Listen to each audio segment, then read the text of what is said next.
steak, Rasta, pasta, and the only two seasonings you're gonna need is that Uncle Dibbz Texas steak rub and that Uncle Dibbz jerk nice spice. Let's get it. First, we're making the steak. Oil up both sides of your ribeye. Season with that Uncle Dibbz Texas steak rub. Get your skillet nice and hot. You know the drill. Put it in the pan. Give it a nice flip about 6-7 minutes through. A little butter, a little garlic. Make sure you put some of that garlic butter right on that steak. Set it to the side and let it rest. Now it's time to make the Rasta sauce for our pasta. Melt some butter, then add some onion, then a little bit of garlic, and wait until that becomes fragrant. Next, we're gonna add our veggies. I'm using red, yellow, and green bell peppers. Let that cook down in the same skillet.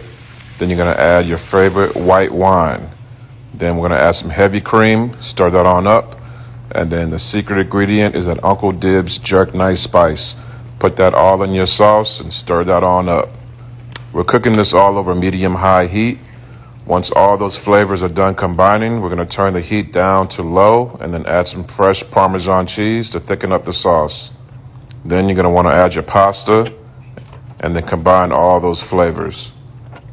By now, your steak should be well rested. We're gonna chop it up into nice strips and then lay it right on top of the pasta and top it off with some of that Rasta pasta sauce. Let's try it out.